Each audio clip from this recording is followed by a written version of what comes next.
సభ దృష్టికి తీసుకొస్తాను అధ్యక్ష ఈరోజు మరి ఎన్డీఏ ప్రభుత్వము చంద్రబాబు నాయుడు గారి నాయకత్వం కింద మరి రైతులకి ఇవ్వాల్సిన ఉచిత కరెంటు కావచ్చు, ఇరిగేషన్ ప్రాజెక్టులు పూర్తి చేసే విషయంలో ప్రభుత్వము ముందుకెళ్తున్న చర్యలు తీసుకుంటున్న ఎందుకంటే మన ప్రభుత్వం వచ్చిన తర్వాత major irrigation projects Polavaram, Velugodu, Handri-Neeva, Galeru Nagari ఇట్లాంటి ప్రాజెక్టులన్నీ కూడా దాని మీద దృష్టి పెట్టడం జరుగుతుంది ముఖ్యంగా రాయలసీమ ప్రాంతంలో ఈ ఏదైతే గోదావరి బనకచల్ల ప్రాజెక్టు అది కానీ స్టార్ట్ అవుతే రాయలసీమ నిజంగా రత్నాల సీమగా మారుతుంది మరి చంద్రబాబు నాయుడు గారు ఏదైతే ఈ బడ్జెట్ ఈ ప్రాజెక్టు కోసము దాదాపుగా 45,000 కోట్లు ఖర్చు అవుతుందంటే కూడా వెనకాడకుండా తప్పకుండా రాయలసీమకి ఈ ప్రాజెక్టు రావడం వల్ల మేలు కలుగుతుందని చెప్పి ఆ ప్రాజెక్టుకు ముందుకు తీసుకెళ్తామని చెప్పి చెప్పడం జరుగుతుంది మరి వ్యవసాయంలో అదే టెక్నాలజీ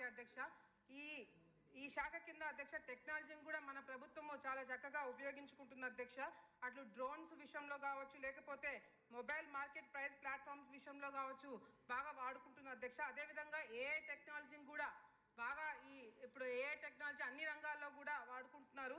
వ్యవసాయ రంగంలో కూడా ఏఐ టెక్నాలజీని వాడి మరి ఏదైతే డ్రోన్స్ ఎక్కడైతే ఈ స్ప్రే కొడతారో ఎక్కడైతే ప్రాబ్లం ఉందో అక్కడే ఆ ప్రాబ్లమ్ని ఐడెంటిఫై చేసి అక్కడే మందు కొట్టేటట్టుగా కూడా ఏ టెక్నాలజీని వాడుకోవడానికి అవకాశం ఉంటుందని అది కూడా దానివల్ల రైతులకి ఖర్చు కూడా తగ్గుతుంది అది దాని మీద కూడా దృష్టి పెట్టాలని చెప్పి కూడా కోరుకుంటున్నాం ముఖ్యంగా మా ఏరియాలో నంద్యాల ప్రాంతంలో నంద్యాల సోనా అనేది మరి బ్రాండెడ్ రైస్ అది చాలా మందికి తెలిసే ఉంటుంది.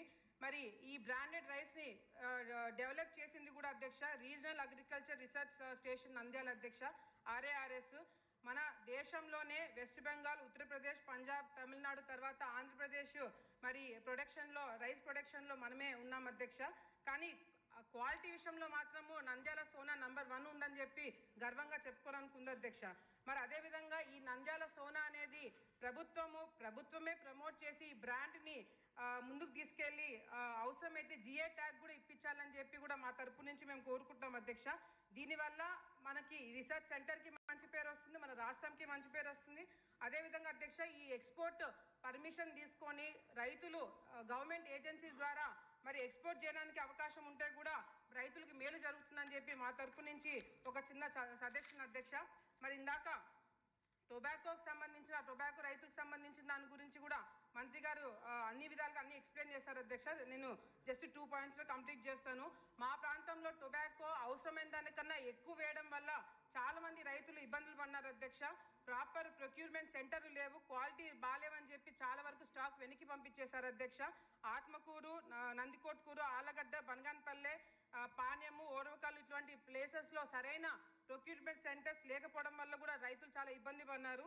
తప్పకుండా వచ్చే రోజులు అట్లీస్ట్ ప్రభుత్వం తరపు నుంచి అధికారుల తరపు నుంచి రైతులకి ఒక కోఆర్డినేషన్ పెట్టుకొని ఏ ప్రాంతంలో ఎంత వేయాలి ఎంతవరకు అనేది వాళ్ళు చూసుకుంటే బాగుంటుందని చెప్పి వచ్చిన సజెషన్ అదేవిధంగా ఇందాక మంత్రి గారు చెప్పినట్టు వైఎస్ఆర్సీపీ పార్టీ నెగిటివ్ ప్రచారం ఎక్కువ చేయడం వల్ల యూరియా దొరకదు అని చెప్పి రెండో పంట మూడో పంటకు కావాల్సినవి కూడా ఇప్పుడే రైతులు కావాలని చెప్పి తీసి పక్కన పెట్టుకోవడం వల్ల కూడా ఈ యూరియా షార్టేజ్ రావడం జరిగింది చాలా వరకు ఫస్ట్ ప్రయారిటీ ఆర్బీకేలకు ఇచ్చినారు తర్వాత సొసైటీలకు మెల్లిమెల్లిగా కొద్ది వరకు స్టాక్ పంపించినారు.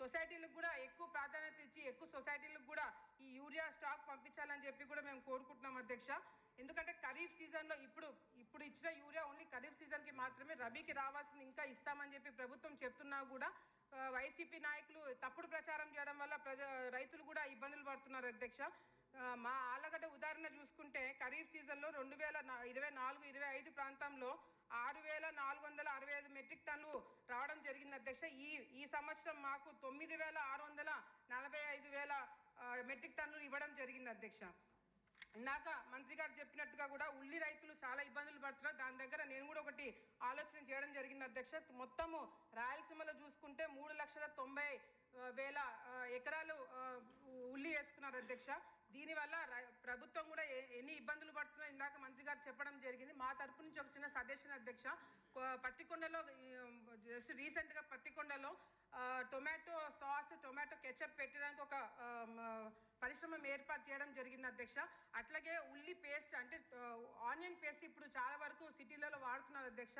అటువంటి ప్లాంట్ కూడా కర్నూలు ఏరియాలో పెడితే ప్రభుత్వానికి ఖర్చు తగ్గుతుంది, రైతులకు కూడా బాగుంటుందని చెప్పి ఒక చిన్న సజెషన్ మా తరపు నుంచి మంత్రి గారికి ఇవ్వడం జరుగుతుంది అధ్యక్ష. అంతేకాకుండా అధ్యక్ష, చాలా వరకు నాకు తెలిసి అన్ని నియోజకవర్గాల్లో కూడా ఈ పంట ఆరబెట్టుకోవడానికి చాలా మంది రైతులు రోడ్ల మీద పంట ఆరబెట్టుకోవడం మనం చూస్తున్నాం అధ్యక్ష.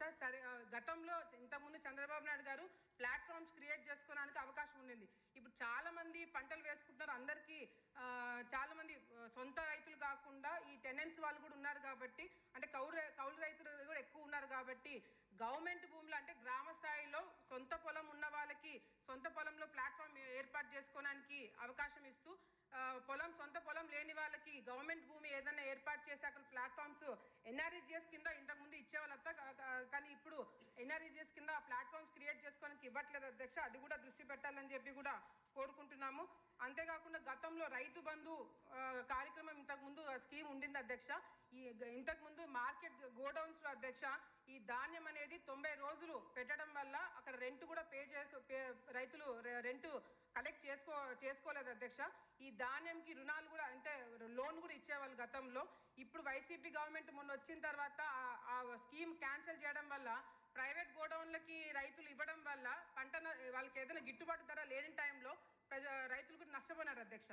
మళ్ళీ మేము రిక్వెస్ట్ చేసేది ఏంటంటే మళ్ళీ ఈ రైతు బంధు కార్యక్రమం ఏర్పాటు చేస్తే బాగుంటుందని మరొకసారి తెలియజేసుకుంటూ, ఇంకొకటి అధ్యక్ష, మా ఏరియాలో చాలా కంప్లైంట్స్ వచ్చినాయి అధ్యక్ష. అదేంటంటే ఏదైతే మన అన్నదాత సుఖీభవ కార్యక్రమము మనం ఏర్పాటు చేశామో, మనం రైతులకు ఏదైతే సంవత్సరానికి 20,000 రూపాయలు ఇస్తామని చెప్పినామో అది కేవలము ఓనర్స్కి మాత్రమే వస్తుంది అధ్యక్ష. కౌలు రైతులకి చాలా మందికి రావట్లేదని చెప్పి కూడా కంప్లైంట్ వస్తుంది. ఎందుకంటే ఎక్కువ శాతము రైతులు ఇబ్బంది పడి ఆత్మహత్యలు చేసుకున్న కౌలు రైతులే అధ్యక్ష. సో అటువంటి కౌలు రైతులకు కూడా ఆదుకోవాలని చెప్పి కూడా మా తరపు నుంచి ప్రభుత్వాన్ని కోరుకుంటున్నాం అధ్యక్ష. ధన్యవాదాలు అధ్యక్ష.